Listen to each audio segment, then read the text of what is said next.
Emmett Fox. Okay, this is Emmett Fox is entitled Theoretical Centipede. Do not dissect things too much. By the time you have dissected a living thing, you've killed it, and you no longer have the thing that you began with. Take a rose out of the bowl, pull its petals apart, count them, weigh them, measure them, and then, while you will have certain interesting information, you no longer have a rose. There is a place for analysis, but it is apt to be quite fatal in prayer and meditation. Do not dissect the love of God, but feel it. Do not dissect divine intelligence, but realize it. Do not wonder how God can possibly solve this problem, but just watch him do it in his own way, and he will, if you will give him a chance. You know that God is love, so go ahead on that and do not get theoretical about it. Do you remember the old verse that says, "A centipede was happy quite until a frog in fun said, 'Pray, which leg comes after which?' This raised her mind to such a pitch, she lay distracted in the ditch, considering how to run." And there's a short quote from Psalm 64, verse 10. "The righteous shall be glad in the Lord and shall trust in him, and all the upright in heart shall glory." And the Lamsa translation of that is slightly different. "The righteous shall be glad in the Lord and shall trust in him, and all the upright in heart shall glorify him." So the title today is "A Time to Smile." It's sort of a takeoff on the old Shaker tune, "Turn, turn, turn, to everything there is a time and a season." And the cacophony of anxiety, edginess, fear that's going on right now led me to think that maybe we needed to shift our perspective a bit. And I came across some testimonies of people who were good Samaritan, shall we say. And I thought maybe it'd be worthwhile today for us to share in some good feelings and good experiences, which can help us understand, first of all, that there's more good people out there than there are troublemakers, and second of all, that every day we may have an opportunity to make a day better for somebody else. And so Phyllis and Lori Kay and I are going to share with you some of these experiences, and Lori Kay is going to kick off. Okie dokie.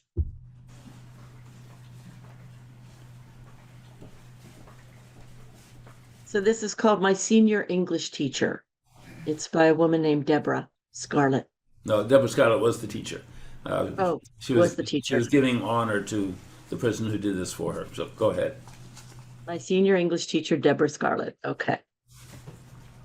I was a very bright student, yet I hardly did enough to get by. I was doing just enough to pass classes, nothing more. I was very depressed and had been for quite some time. Right before the end of my sophomore year, I was raped. I became pregnant, but had a miscarriage shortly after. All of this I kept to myself.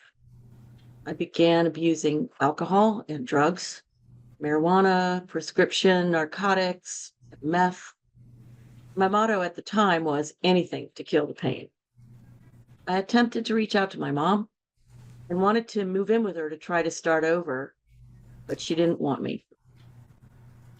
I was still struggling with her leaving when I was 10, but I thought maybe she'd take me in.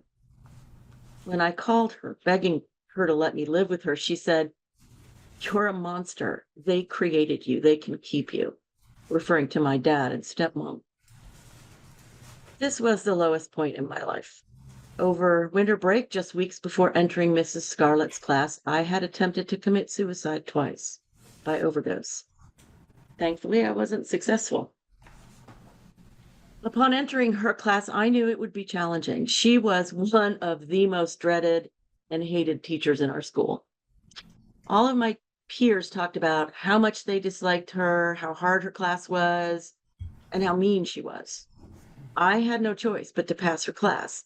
Of my 4 classes, my second semester, hers was the only one that could keep me from graduating. That alone motivated me to do better because upon graduation, I could finally be free and start over. A couple weeks into her class, we were given an assignment to bring in and play a song for the class that represented our life. I chose Kelly Clarkson's Because of You.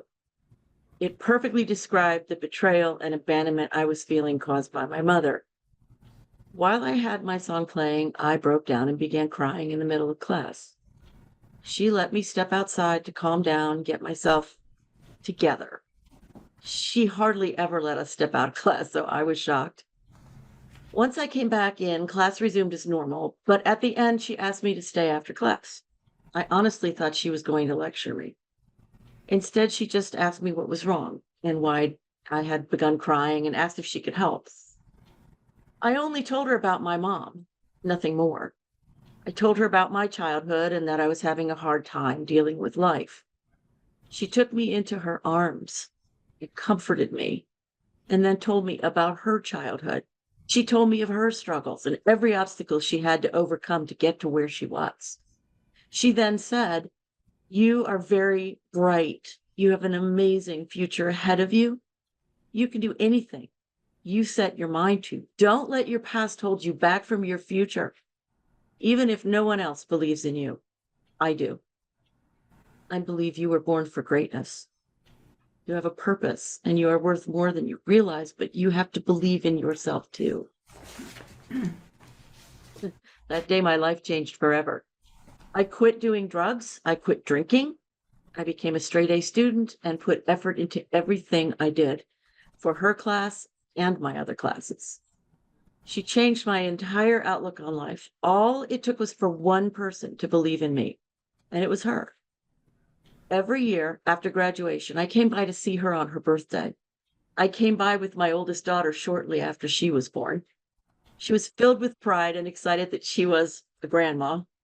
Then about 4 years after I'd graduated, I came by with my second daughter, Scarlett, who I named after her, the amazing woman that inspired me to turn my life around. She took Scarlett all around the school to show off the child that had been named in her honor. I don't think she realizes that she saved my life, but she did. I will forever be grateful to her and the impact she had on me. Wow.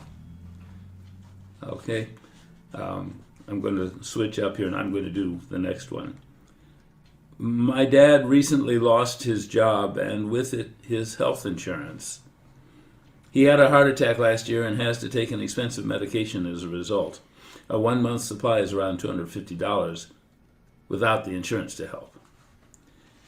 He went to his doctor's office yesterday, hoping to find a coupon to at least shave off some of the cost. A nurse went in the back and ended up coming back with a 2 month supply of free samples for him. It saved my parents from paying $500 out of pocket for a drug he absolutely needed. Lori, you're next. First class trip to Awville. My mom was dying. She lived in Australia and I live in Georgia.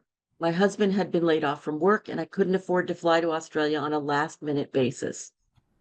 Person that I only know from a message board used her frequent flyer miles and paid for my trip to Australia. Not only that, but she booked me first class, both ways.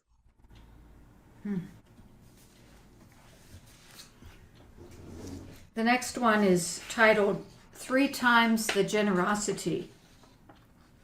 I had triplets last year, and someone I work with has brought me a hot meal once a week or so for the entire first year of their lives, so I wouldn't have to worry about cooking.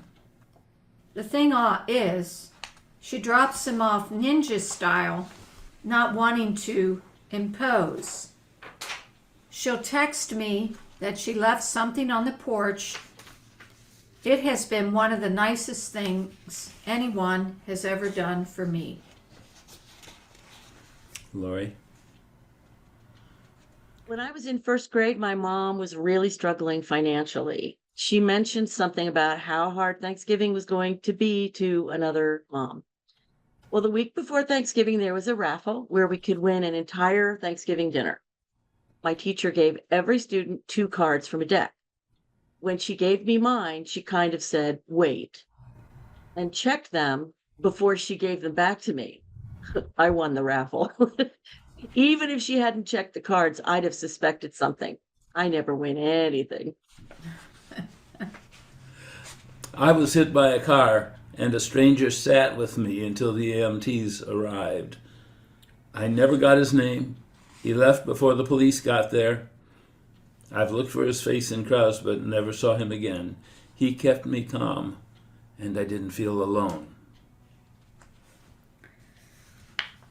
The next one's entitled Deductible from a Benevolent Source.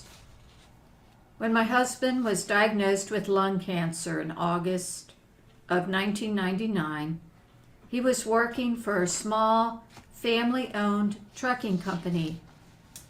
Once they were forced to take him off their insurance, they contacted me about paying for COBRA insurance. I was a stay-at-home mom and I had no money to pay for that. So I thanked them for the information and hung up. 2 days later, I got a call from the daughter-in-law of the owner. She said that I would be getting a paper in the mail that I was to sign. The paper said that I agreed to pay for our part of the COBRA and that the policy would be instated on such and such a date. I said, but I told you I can't pay for that.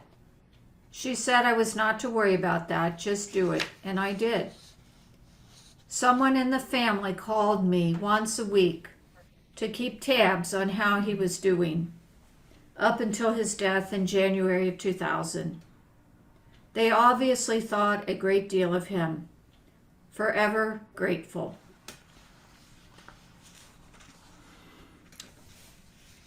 Lori? Stranger service is what this is called. I had just started driving and maybe had my license for a week. Went to go fill up gas for the first time, realized I never learned how to fill up a car. A guy saw me struggling for about 10 minutes, and he walked over, pulled out his credit card, and showed me what to do. Ended up paying for my gas and teaching me a lesson. Never got his name or anything. The next one is not all gift baskets are created equal. I'm a type 1 diabetic who had run out of insulin. I had been using as little as I could to get by, but I was just about out and currently had no health insurance from my work. It's based on hours, and I was a full-time college student. I was using the school clinic since I wasn't feeling well, and they were so concerned about my health that the dean of students even came to my apartment to make sure I was still alive after I not returning the clinic's calls. I had been up all night with my husband at the hospital due to him having a heart scare. I explained to them I couldn't afford the $300 vial that I needed and left to run some errands. I got a call about halfway through my errands saying that someone had donated some medical supplies to me. 2 vials of insulin, blood glucose test strips, and a few packages of syringes. I was in tears when I got there. And when one of the nurses handed me the gift, I broke down in sobs and cried on her shoulder. It was the most meaningful gift I have ever received. I owe my life to whoever donated it to me. The next one is called A Christmas Miracle. I'm 19 years old. This happened to me just a few days ago. I went to a diner, and while ordering some food, I couldn't help but notice that the waitress was starting to cry. I asked her what was wrong, and she started explaining to me that about 20 minutes before I came in, a few customers flew the coop without paying the bill. She told me how it was likely going to come out of her paycheck and that she may even get fired if she tells the manager about it. Not to mention the fact that she had children and Christmas was coming up.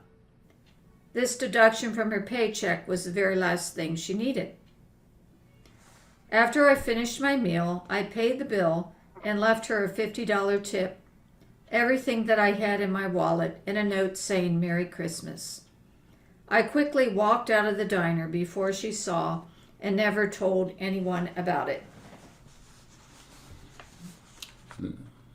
This one's called Making Up for Lost Time. Growing up, my birthdays were kind of trash.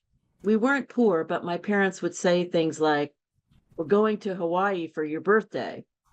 I was so excited until, "Oh, sorry, not you, just your stepfather and I."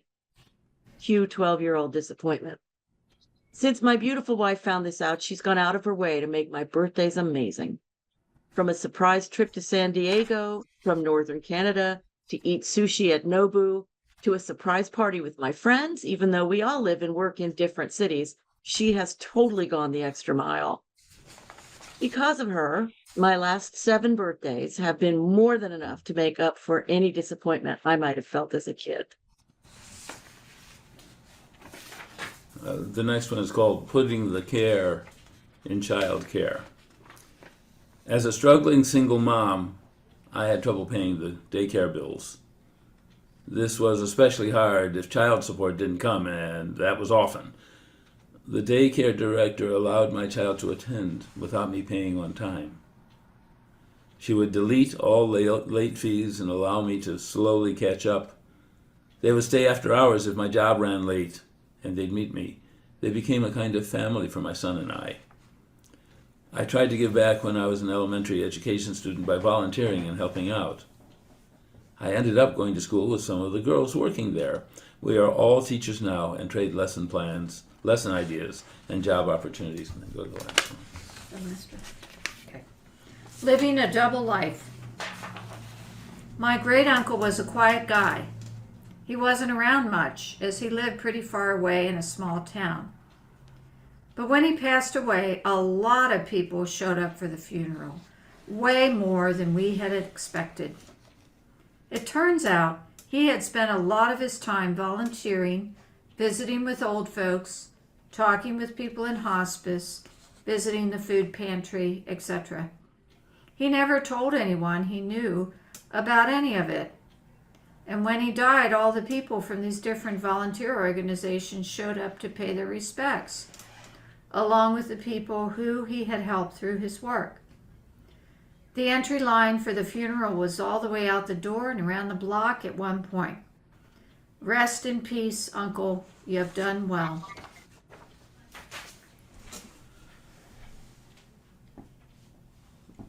So you don't know necessarily who you have affected in this way. But, well, I can't say I know you all reasonably well or really well. You're the kind of people who walk in that sort of loving light. Don't walk away from opportunities. Let yourself know that there are probably people that you'll never hear from, whose lives you changed. Certainly there are people like that in my life. I would not be the person I am now if at various times someone hadn't stepped up to help me along the way. Reading these reminded me of an experience Father Chuck related to me. And some of you have heard it, some of you probably haven't heard it. Father Chuck was a Franciscan Roman Catholic priest until he found out what other priests were doing to kids and to adults. And he resigned from that church and joined the Orthodox Catholic Church instead. And he runs a small church here in town. By the church bylaws, he must also make his own living. And times have been really tough sometimes. And he told me of a time when the whole week had been nothing but shit. And he'd had enough of it. He says when he got home from work, he strode into the church sanctuary. He lived in the basement below. And he yelled at God and said he'd had enough. He was quitting. He took off his robe, threw it all down, went downstairs to make some dinner and figure out what to do next. He said for the next 3 hours, the phone rang and rang and rang with people, some of whom he hadn't talked to in years, all of whom were calling to tell him how much they appreciated what he had done for them. Now, these are just small examples of what humankind, given its generous nature normally, does automatically. We are representatives of the divine. We are the divine. It is when we get distracted like the centipede by the goings on here on the earth that we can forget who we really are and what our job really is. So I invite you, particularly in this time of extreme stress, to keep your eye on where the truth is. The truth that each of us is the representative, is the divine here on this planet. And the divine can give us plenty of opportunities, maybe just to say a word, maybe to give a hug, maybe to do something else, like that secret giver to the mother of triplets, or to the Good Samaritan who sat with the injury victim until the EMTs arrived. You don't know. But each of us is capable of changing the world that way. That's what I have to say. So anyone want to contribute their own story or their own thoughts about this? Okay, Lori Kay. I just want to share that I have a friend who tends to read my blog and my newsletter that I put out on LinkedIn. And I didn't know how much she read it. And then she texted me the other day and said that she had found the strength to set some boundaries and give up some things that she was asked to do at work.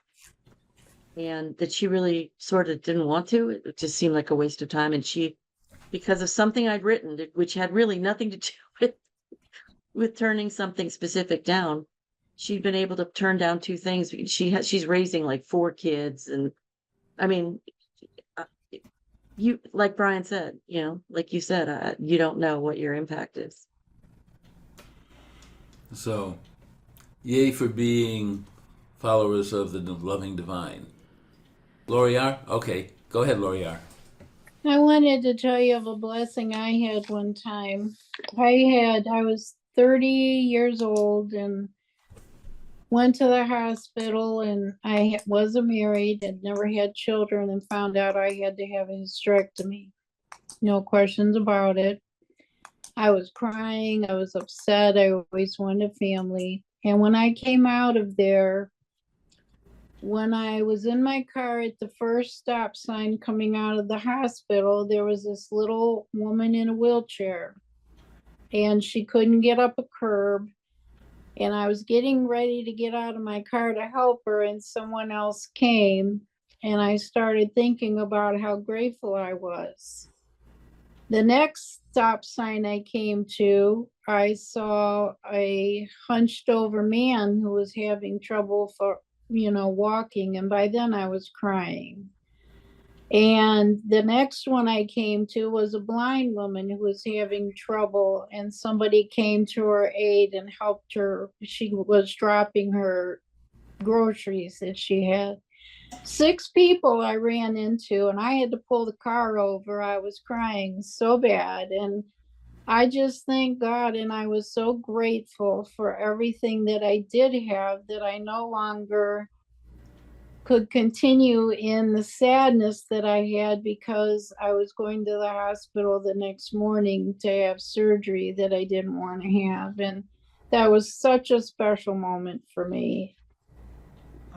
Wow. Thank you for sharing that. I just wanted to thank you so much for all of those shares.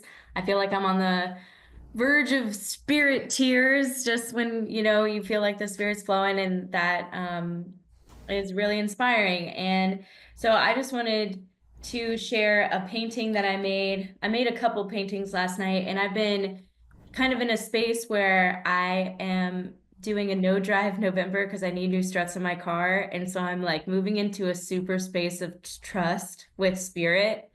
But I feel like those divine synchronicities that we talk about when we step out of like the fear and are really like following God's path, And today it was just like I slowed down as I walked through the neighborhoods, and I got a bike last week when I was debating on if I was going to do a no drive November. I just randomly heard a voice in my head that was like, stop by the free bench in Northside. And that's where Mobo, which is a bicycle co-op, was. And I never see lights on or anything. And there were lights on, and I just popped my head in, and I was like, hey, I've just decided to do a no drive November, and I'm going to need a bike. And they're like, well, you've just stopped in the perfect place. We're having a volunteer orientation, and we give bikes by donation. So that was a very divine synchronicity. And so, sorry, I feel like tearing, but, I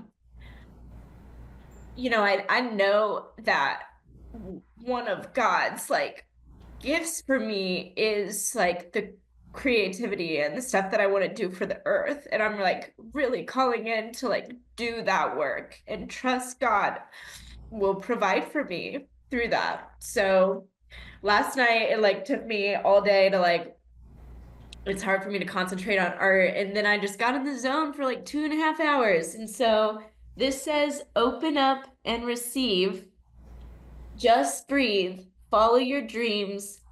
Creation will take care of everything.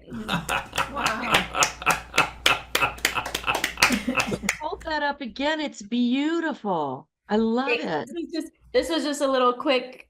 So the other synchronicity, I'm also doing a no waste November. So I'm like trying to reduce my waste as much as possible. And the first day that I go to do that, I'm at a coffee shop. I bring in my own jar, and I get my matcha. Next door, they had a house that had a bunch of free stuff on the side of the road. And it was like God's wink that what I was doing was a good idea. But there were frames, and so this was one of the things that were in there. And then I'm also baking bread right now, and making some bread, and there were bowls and the cutest sweaters and everything. But I'll show you just the two other pieces that I did to inspiration. But Oh, wow. this was take the time to create just because you are creation. So it's not just to, make money off of or anything. It's because God loves making art through you, and then trust the unfolding. Wow. Okay, I totally want a screenshot of that or a text or something. Yes, that is. I want that. Ellie, do you have something? Okay, Yeah. Go ahead, Ellie. Yeah, lots to share, but I'll pick one. Timing.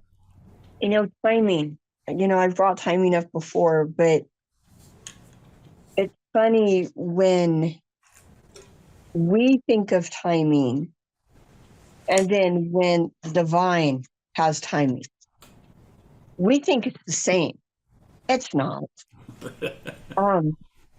So I'm kind of rearranging the house, and the winter months I try to focus on the house since I can't be outside in my normal environment. And I mean, it's amazing what I'm seeing. It's like, okay, I need to declutter. What do I get rid of? And there's this scripture says to give with a grateful heart. Okay, so why not kind of reverse that? And, instead of monetarily why not, get rid of with a grateful heart? Ah, So, I've been in this mindset of, okay, what can we get rid of? Do we really need it? Yes, it's pretty. Yes, it's bright, shiny, but do we need it? And quite a few of the things is like, no, we don't need it. And so, I've been able to get rid of the sewing table, and be able to sell it. Not that that was the primary thing, but just to get rid of it. And the selling was the benefit and blessing behind it. And then, I have a chair that, I'm able to get rid of, and, the gal wants to purchase it. Okay, great. And then because of that, I'm able to move another chair into its place, and just rearranging things. And, and then there's that waiting time that sometimes some of us go through of, okay, I want things and I want them now. And the divine's like, no, wait, I don't really like that waiting, because, it's that transition of, okay, now what? I've got my momentum. I've got energy. I've got, now wait, I've got to wait. Why? Well, there's always a reason. And so, my lovely husband had found this bookcase, that, I'm waiting for. And it's like, well, no, that can go. I already got a perfect place for it. And, a couple other things. And it's like, no. And, he found a couple other things that he wanted. And, the divine was like, okay, that, yes, yours, wait. It's like, okay, I'm this close to finishing what I want. Well, no, it's not all about me. And so the blessing and waiting and giving kind of merged like this morning, going, I can do that. And, it's a beautiful thing to be able to give, get rid of, wait with a grateful heart. Because there's joy in all of it. Sometimes we have to look past the disappointment. And I put quotes on it because it's not really a disappointment. It's a disappointment on our timeline. But in the long run, it isn't. The blessing is huge. The joy and the gratitude and the happiness behind that wait is amazing. If you can get past all the other little things before all that. Cool. Thank you. Thank you, God, for having brought us together again today, for having enabled us to tear up a bit, to smile a bit, to know that we are a community. We care for each other. We hold each other up. Help us to walk together even though we're many miles apart this week, to serve your way, to bring more love to this world. Help us to grow in you as we walk, and help us to return here again as a community as soon as possible. We thank you for all your love, all your gifts, all your healings. We say thank you, thank you, thank you, and amen.